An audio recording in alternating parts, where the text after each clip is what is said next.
Quiet streets, collapsing systems. Is your neighborhood safe? Across the U.S., a silent breakdown is happening. It's not just about rising crime rates, but a fundamental cracking of the systems meant to keep us safe. From delayed emergency responses to courts overwhelmed with backlogs, the basic pillars of law and order are weakening, leaving everyday families to fend for themselves. In 2025, this trend is accelerating. 10. Oregon, 911 calls on hold. In Oregon, being safe is a matter of luck, not a guarantee.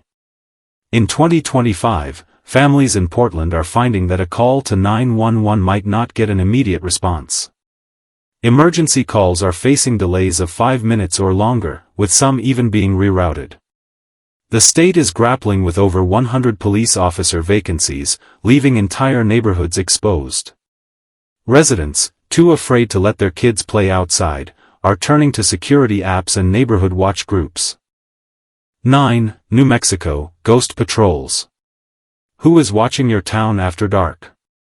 In parts of New Mexico, the answer is no one. Extreme police shortages have left some small towns with 0 officers on night patrol. Between 10 p.m. and dawn, residents are left to protect themselves, leading to a surge in break-ins and car thefts. Families are investing in floodlights and doorbell cameras, with some even forming armed neighborhood watch groups out of necessity. 8. Illinois, justice delayed, justice denied. In Illinois, justice isn't just slow, for thousands, it's completely absent. Courts, particularly in Chicago and East St. Louis, are drowning in case backlogs that can stretch for up to a year before a first hearing. This means violent offenders, abusers, and thieves can walk free for months with no accountability. Crimes like petty theft and domestic abuse are often considered non-urgent and are deprioritized. With prosecutors and public defenders leaving in droves, police are becoming frustrated and are quietly deprioritizing arrests for crimes they know won't be prosecuted. 7. Louisiana, the kids aren't alright. Louisiana's juvenile justice system is collapsing, and families are paying the price. With 3 major juvenile detention facilities recently shut down due to budget and staffing issues, there's no place to hold violent youth offenders. Teenagers arrested for serious crimes are being released back into their communities within 72 hours. This leaves police trapped in a cycle of arrest and release and has led frustrated officers to bypass arrests for anything short of a firearm-related offense. Parents are terrified, as kids can't play outside without being harassed, and neighborhood groups are instituting unofficial curfews. 6. Washington, a crisis on your driveway. In 2025, crime in Washington isn't confined to downtown, it's on suburban sidewalks and in residential neighborhoods. Drug-related homelessness, once an inner-city issue, is now a full-blown invasion in places like Tacoma and Olympia. Residents report stolen mail, stripped cars, and aggressive confrontations with individuals in open-air encampments.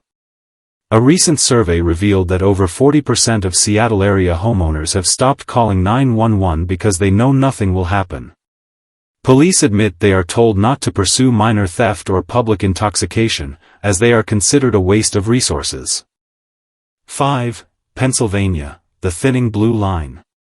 Dozens of small towns across Pennsylvania are quietly dissolving their local police departments. Budget cuts and staffing issues have forced these towns to shift responsibility to state troopers, who now must drive up to 50 miles to respond to a call. For families, this means a burglary call could take over an hour to get a response. This slow-motion collapse has created rural zones of lawlessness, with a spike in county hopping by criminals who know enforcement is slow or non-existent. 4. California, the gray zone of theft. California's retail theft crisis has now moved into residential areas.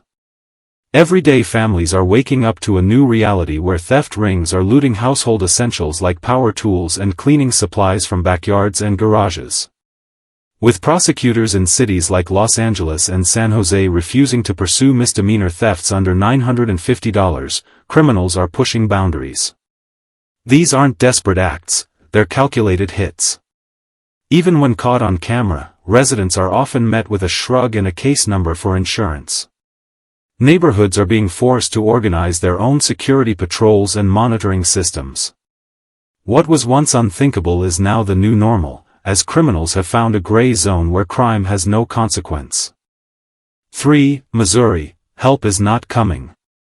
Missouri families are facing a silent crisis, the total collapse of mental health emergency response. With mobile mental health units shut down across the state, police are now the only option for a crisis. However, without proper training, these confrontations can turn deadly. In 2 separate incidents in early 2025, police untrained in psychiatric response fatally shot mentally unstable individuals. Families are now tasked with managing crises alone. Mental health providers say their funding has been gutted, and clinics are overwhelmed. The only remaining options are emergency rooms that offer quick sedation with no follow-up. 2. Georgia, the squatter's advantage. In 2025, a wave of post-eviction squatting is turning Georgia's rental neighborhoods into legal battle zones. After evicting a tenant, homeowners are discovering that squatters can return and claim tenants' rights, and local police often won't intervene without a court order. With court backlogs, it can take months to regain possession of a property. This leaves homeowners powerless as strangers live in their homes rent-free and sometimes even rent out rooms. The state's laws do not clearly define the difference between criminal trespassing and reoccupancy, allowing squatters to exploit loopholes. Social media videos are circulating with instructions on how to legally squat in Georgia homes, and it's become a dangerous game where honest families are left footing the bill. 1. Michigan, is your car still outside? For thousands of Michigan families, checking if their car is still in the driveway is a daily ritual. Car theft has surged more than 40% in cities like Detroit, Flint, and Saginaw since early 2024. A perfect storm of weak penalties, organized theft rings, and law enforcement cutbacks is fueling the crisis. Many of these crimes are carried out by teens who face little to no consequences.